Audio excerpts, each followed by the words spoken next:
आज का वचन आपकी जिंदगियों में काम करने वाला अजीब रीति से।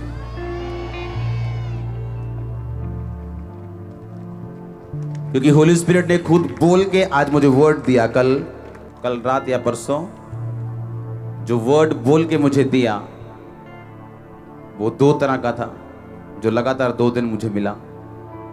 बैठ जाओ अपने शरीर में और प्रार्थना करो कि परमेश्वर ये वचन समझने में मेरी मदद और सहायता कर। आमीन। अपने पड़ोसी को बोलो, डिस्ट्रैक्ट नहीं होना, अपना ध्यान नहीं हटाना। फिर से बोलो अपने पड़ोसी को।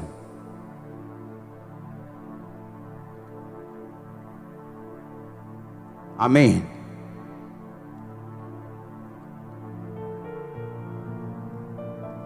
पहला शमूएल 10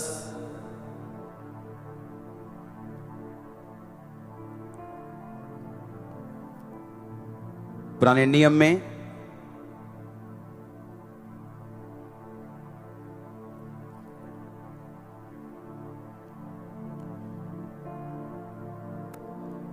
उसकी 19 आयत, 20 आयत और 21 आयत को मैं पढ़ूंगा।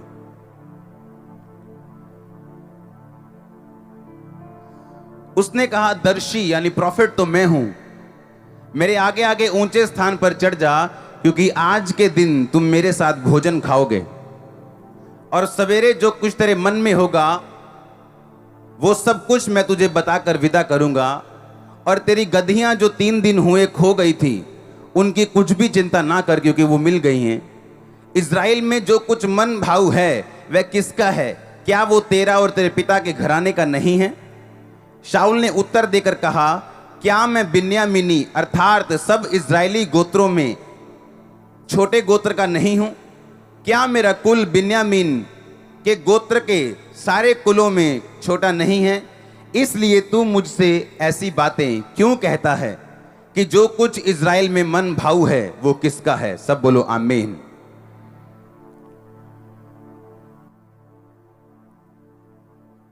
परमेश्वर ने आपके लिए एक प्लान रखा, आपको मालूम होना चाहिए, हाँ या ना? अपने पड़ोसी को बोलो, डिस्ट्रैक्ट नहीं होना, क्योंकि परमेश्वर ने तुझे एक काम दिया करने के लिए। अपनी डेस्टिनी, अपनी मंजिल की पूरी ऊंचाई तक पहुंचने तक अपना ध्यान नहीं हटाना और उसके बाद भी नहीं हटाना। आमीन। सुनो ध्यान से, आपको डिस्ट्रैक्ट नहीं होना अगर आप ये चाहते हो कि परमेश्वर आपके जीवन में वो काम कर सके जिसके लिए आप बुलाए गए। हालेलुया। कभी फौजी देखा है? फौजी देखा है कि नहीं? फौजी देखा है कि नहीं? कैसा होता है वो? पहली बात, आपने कभी फौजी को ऐसे लड़ते देखा है? ये बंदूक उठाई और ये बाल सेट किए, हाँ, कि पता लगे बंदूक चला, लाट टक गई आ गई है, तो फिर वो सेट कर रहा है अपनी लाट। हाँ, देखा कभी ऐसा फौजी? फौजियों के बाल कैसे होते हैं? उनको फौजी कट बोलते हैं, छोटे छोटे कर देते बाल। क्यों? ताकि जब ये बंदूक लेके जाए इसके बाल आगे उगे ना आए, ये ना बाल सेट करने दे चक्कर से मथे दे गोली खाती होवे। हाँ, डिस्ट्रैक्ट नहीं होना। डिस्ट्रैक्शन से अच्छा यह है उसके बाल काट दिए जाएं। यीशु मसीह ने कहा, अगर तेरा पांव तुझे ठोकर दे, काट के लंगड़ा होके तेरे राज्य में प्रवेश कर जा।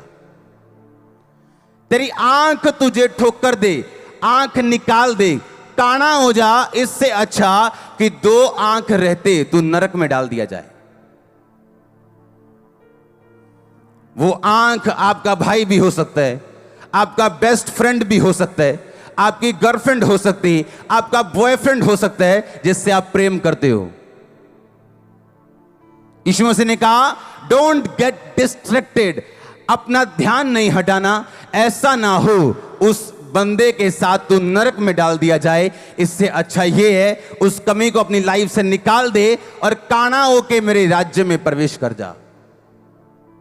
फौजी के इसीलिए बाल काट देते हैं। क्यों काटते हैं बाल फौजी के? कि जब ये लड़ाई में जाए ये नहीं अपने बाल सेट करता फिरे, कि गोली निशाना फौजी आगे आ जाए, उसकी एक लट आगे आ जाए और निशाना चूक जाए या उसकी जान चली जाए। क्योंकि जो फौजी का काम है वो बड़ा डेंजरस, बड़ा जिम्मेवारी वाला और बड़ा अलर्ट रहने वाला काम है। और बाइबल कहती है तुम एक फौजी हो।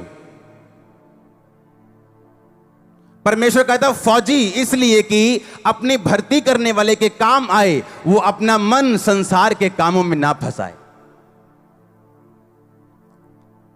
अगर फौजी उस सरहद पे खड़ा है और लड़ाई कर रहा है और घर की याद आ रही है उसे और वो घर की यादों में खो गया, तो उसको गोली पड़ेगी, वहां ना घर के काम आएगा ना अपने देश के काम आएगा। परमेश्वर ने कहा जब तू तेरी भर्ती हो जाए मसीह में, तब तू सीधा देखेगा और वो लड़ाई जो तेरे सामने है तू लड़ेगा और जीतेगा, ताकि तू और तेरा घराना बाद में बरकत पाए। क्योंकि फौजी रिटायर होके फिर सारी उम्र अपने घर रहता है, वो जल्दी रिटायर हो जाता है।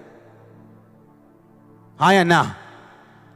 फौजियों के लिए तारीफ कर दो एक बार जोर से, आमीन। आप यहां आराम से बैठे हो कि कोई आपके लिए जान देने के लिए तैयार है बॉर्डर पे। हाँ, हालेलुया। परमेश्वर कहते तेरी भर्ती कैसे हुई है? फौजी की तरह। हालेलुया। आपने कभी भी फौजी की भर्ती उसके अपने शहर में नहीं देखी होगी, 1% चांस भी नहीं होंगे, बहुत कम। क्यों? ताकि यानी फौजी जब राउंड लगाने जाए तो उसको मालूम हो ये मेरे दोस्त का घर है, ये मेरी मासी का घर है, ये मेरा घर है, चलो 2 मिनट हो आते हैं। अगर फौजी पंजाब का तो उसे असम में फेंकते हैं, चल भाई असम में। ना बोली रले, ना दिमाग रले, ना सोच रले, ताकि तेरा ध्यान सिर्फ और सिर्फ कहां हो? देश की तरफ, सुरक्षा की तरफ। परमेश्वर ने कहा कि अलीशा अपनी लाठी को दे अपने नौकर को, अपने दास को, और बोल कि जाके लाठी लगा उस मरे हुए लड़के के ऊपर, और जैसे ही तू लाठी लगाएगा वो लड़का जी उठेगा। परमेश्वर के प्रॉफिट ने कहा गेजी आजा। हां, क्या कर? ये छड़ी ले जा, एक छड़ी देना मेरे को। क्या बोला उसने? ये छड़ी ले जा, क्या कर? उस पे लगाना लड़के पे, और क्या होगा? वो जी उठेगा।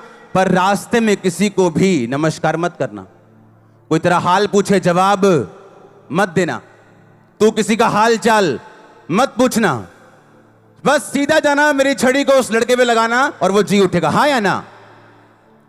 अब छड़ी दे दी, आ जाओ कोई जाना। हाँ, आ जाओ आ जाओ आ जाओ, निकल आओ। हाँ,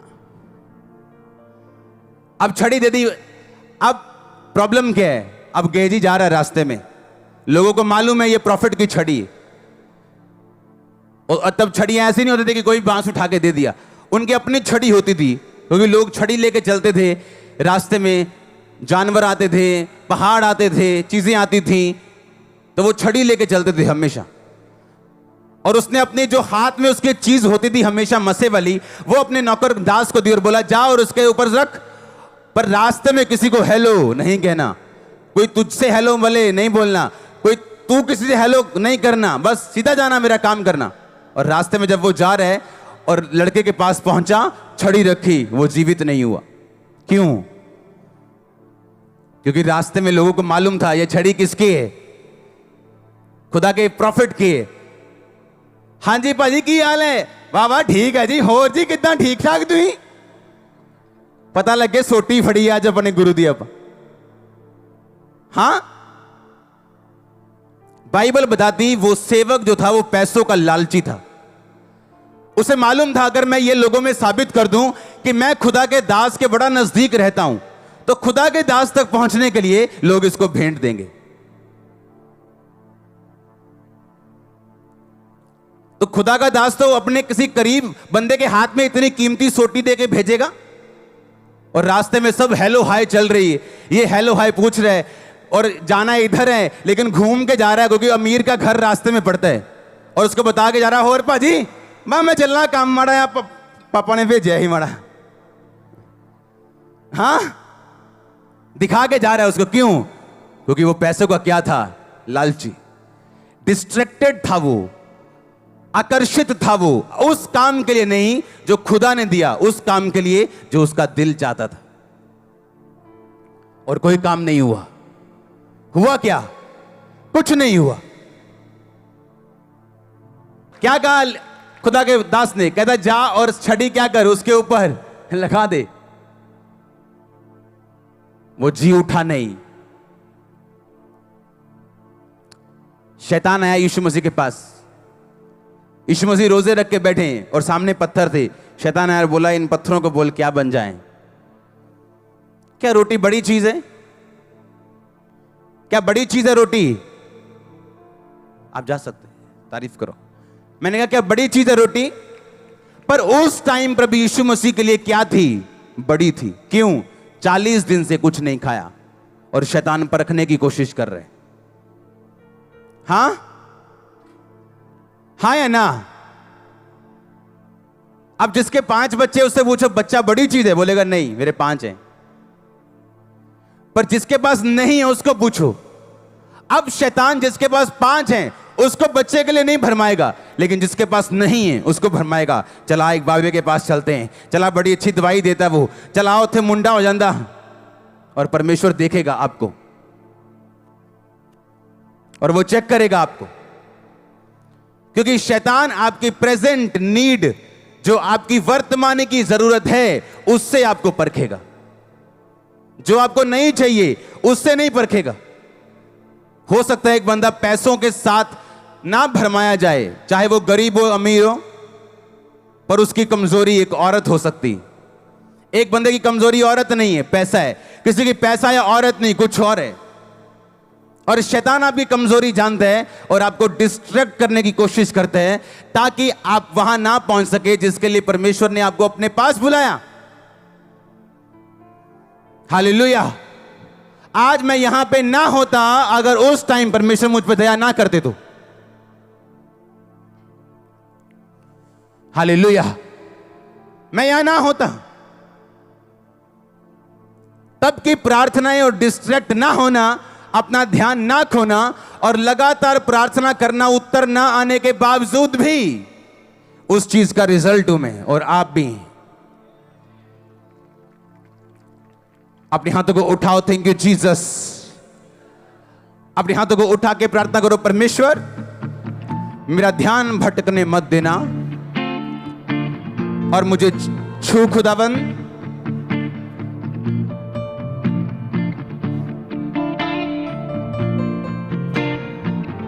अपने हाथों को उठाओ। मैं आपको देखना चाहता हूं प्रार्थना करते हुए। आप चाहते हो आजाद होना, बढ़ना, खुदा की मर्जी पूरी करना? बोलो मेरा ध्यान कभी ना भटके परमेश्वर। आमीन आमीन।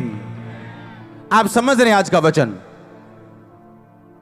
शैतान कैसे आता आपके पास? आपकी वर्तमान की जरूरत से। आपकी वर्तमान की जरूरत क्या है? अभी क्या चाहिए? चंगाई चाहिए या बरकत चाहिए या पति चाहिए, पत्नी चाहिए? उसी चीज से वो आपको भरमाता है और जिसने उसी चीज पर फतेह पाई है वही फतेहमंद क्रिश्चियन है, दूसरा नहीं। क्योंकि आज हम पाप में हैं। क्यों जी? क्योंकि आज हम जवान हैं और हमारी शादी नहीं हुई, इसलिए हम पाप में हैं। आपकी कल शादी हो भी जाएगी, आप फिर भी पाप करेंगे कहीं ना कहीं से, क्योंकि आपको आदत है पाप करने की। क्योंकि पाप एक आत्मा है, शारीरिक परिस्थिति नहीं। आज आपको कमाई थोड़ी है, आप रिश्वत खाते हैं, आप कमीशनें खाते हैं, आप हेरा फेरियों से पैसे कमाते हैं। आपके पास ज्यादा पैसा आ भी जाएगा, आप पाप करना नहीं छोड़ोगे, क्योंकि पाप एक आत्मा है, शारीरिक परिस्थिति नहीं। मैंने लोग देखे, हाँ जी व्यभिचार करता जी मुंडा, सेवा चाह के भी। क्यों? कुंवारा है ना हल्ले, कोई गल नहीं, शादी हो गई अभी भी व्यभिचार में है वो। क्योंकि पाप क्या है? एक आत्मा। अगर उसको जीतोगे नहीं, भगाओगे नहीं, अपना ध्यान भटकने नहीं दोगे, खड़े रहोगे, तभी जीतोगे। हालेलुया। मैंने एक वचन पढ़ा था आपके लिए। शमूएल कहता ये खा। कहता क्यों खाऊं? कहता क्या इज़राइल का मन भाव तेरा नहीं? कहता है इज़राइल का सारा मन भाव मेरा। अरे भाई, मेरा तो गोत्र सबसे छोटा है, मेरा कुल मेरे गोत्र में सबसे छोटा है। आप ऐसे कह सकते हो कि आप सबसे छोटे शहर के सबसे छोटे गांव में रहते हो और उस सबसे छोटे गांव में सबसे छोटा घर और सबसे छोटा परिवार भी आपका है। परमेश्वर कहता है इसीलिए तो मैंने तुझे चुना है कि सबसे छोटा गोत्र का सबसे छोटा कुल मैं तुझे चुनता हूं, ये सब लोगों का राजा होने के लिए। और गिदोन को भी यही कहा। गिदोन को जब परमेश्वर बोलता है हे शूरवीर सूरमा यहोवा तेरे संग है, कहता है क्या मैं छोटा नहीं हूं? मेरा कुल छोटा नहीं है? मेरा परिवार मेरे कुल का सबसे छोटा नहीं है? तो इसका मतलब क्या? परमेश्वर को आदत है टूटे हुए लोग चुनने की, उसको आदत है गरीबों को चुनने की, तुच्छों को चुनने की, छोटों को चुनने की, व्यर्थ लोगों को चुनने की। उसको आदत है, ये उसकी हॉबी है आपको चुन के बड़ा करने की। पर आपको डिस्ट्रैक्शन होती है। क्यों? आपको लगता है नहीं मैं अनपढ़ हूं, किसी को लगता है नहीं मैं तो बहुत छोटी हूं, किसी को लगता है नहीं मुझसे क्या होगा, मैं तो कुछ भी नहीं हूं। आप परमेश्वर कहता जब मैंने राजा चुना, पहला राजा इज़राइल का शाऊल, तो वो सबसे छोटा था अपने कुल का, उसका गोत्र उसका कुल सबसे छोटा था। जब गिदोन को चुना तो वो सबसे छोटा था। परमेश्वर ने कहा जब मैंने आपको चुना आप भी सबसे छोटे थे। हाँ या ना? उसने बड़े देख के आपको नहीं चुना।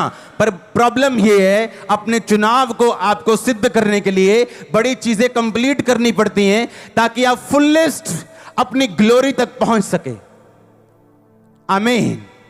फुलेस्ट मसीह लाइफ को जीने का मजा अगर लेना चाहते हो, हां, मसीह लाइफ की एक बड़ी खूबसूरती है जो दुनिया की किसी चीज में नहीं। इसकी खूबसूरती यह है कि जैसे जैसे आप मसीह में बढ़ते जाएंगे आपकी लाइफ ब्यूटीफुल के बाद ब्यूटीफुल होती जाएगी। एक टाइम के बाद एक टाइम के बाद एक टाइम के बाद एक टाइम के बाद हर साल आप बेटर हो। अगर आपकी लाइफ में कोई ऐसा पाप नहीं है जो डिठाई का हो, बिना पछतावे वाला हो,